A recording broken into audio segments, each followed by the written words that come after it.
When you get really sick, you go to hospital and expect they'll make you better. But one major hospital is under the microscope after 3 preventable deaths in just over a year.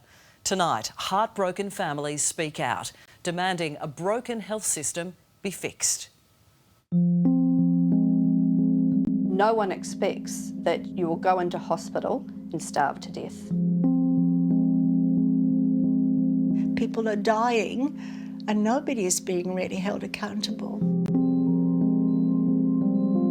As it is, I don't know where I am in life. My life's virtually over. Jason Warwick is dying from lung cancer that was missed on an X-ray. That was the last thing on my mind that I was going to have was cancer. Anne Jeffrey's son died from starvation and dehydration during a 33-day admission at the same hospital.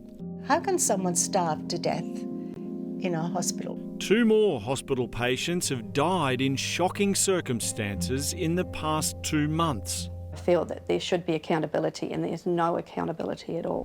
Queensland's embattled health system is already making headlines for failing patients. Some are dying waiting for an ambulance or a bed.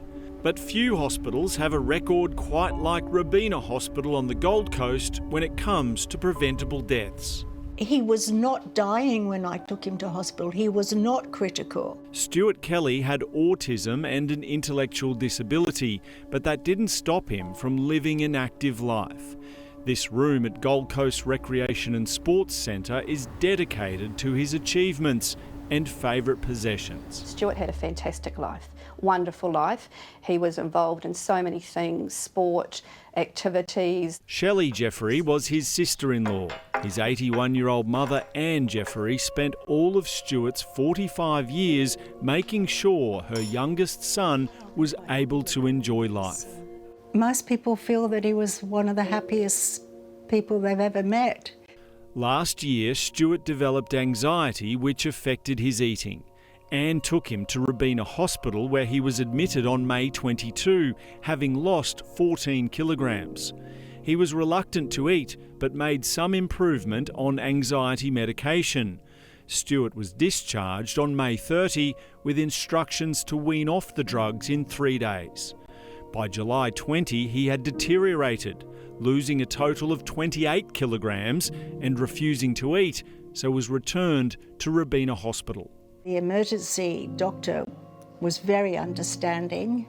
He did sedate him, he did put him on fluids, and he recommended that he be admitted to a private room with no stimulus and be treated by the mental health team. This picture shows Stuart on admission with his teddy bear for comfort. He was refusing medical help and needed mental health treatment more than anything. 7 days into his stay and losing more weight, he was moved from a single room to a multi-bedroom against the emergency doctor's recommendation. He just withdrew completely. He finally became incontinent. We found him several times lying in a wet bed. What mental health services were offered to him? None. A psychiatrist spoke to me, but they did not interview him. And what do you think about that now? I'm appalled. Anne says her attempt to invoke Orion's Rule clinical review of his care failed, with a medical intern sent to hear her concerns. Stuart Kelly's patient notes reveal that on July 29 he was assessed as fit for discharge, despite a lack of vital signs observations being recorded. 3 days later, a blood test revealed critically high levels of sodium, caused by acute dehydration.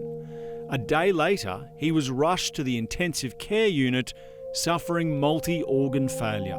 He didn't regain consciousness for quite a few days. And when he did, he could only move fingers of one hand. These confronting pictures capture just how much Stuart Kelly wasted away inside Robina Hospital. When a feeding tube finally came, it was all too late. After 21 days in intensive care, he died. I feel that he was cheated of 40 years more of his life. I felt that the joy had gone out of my life. I felt that he had been led to die possibly because of his disability. On his death certificate, autism was listed as a cause, along with multi-organ dysfunction, starvation and dehydration. We fully expected, okay, he'll be in hospital, he'll get the treatment that he needs, he'll be fed, he'll be rehydrated, and he will get the psychological help that he needs. No one expects that you will go into hospital and starve to death. Sadly, this wasn't the only preventable death at Robina Hospital. 2 more shocking deaths involving elderly patients have occurred in the past 2 months, with Queensland Police preparing reports for the coroner. In October, 68-year-old former policeman Kevin Farr was attacked and killed by a fellow patient inside the dementia ward.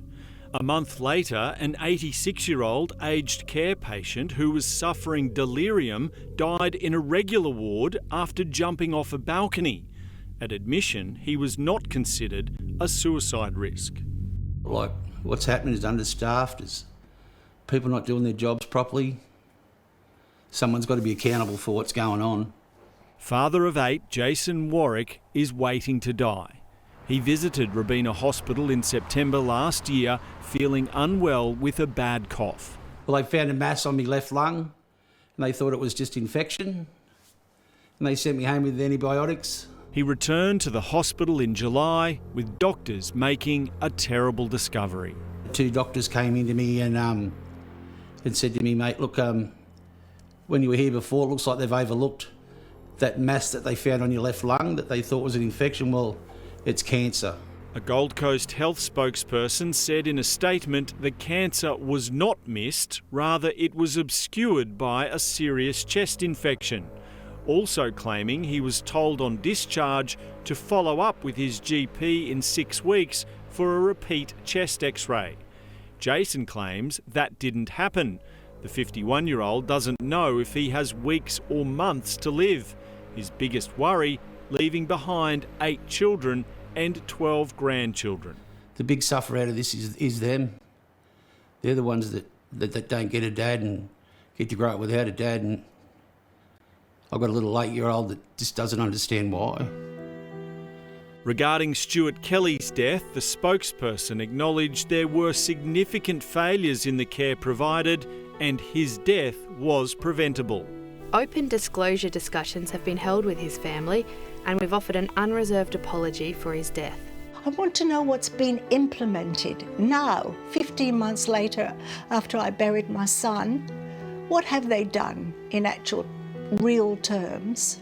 Anne believes a coroner's inquest is needed to uncover the full extent of hospital failings, but no decision has been made on whether one will be held. I'm now 81. I would like some answers before I die. I need to know that something comes of Stuart's death, that it won't happen to somebody again. And it's not too much to ask. It is heartbreaking in the extreme. That story has touched on some difficult issues. If you or someone close to you needs help, there is support available. Contact Lifeline on 13 11 14. That's 13 11 14.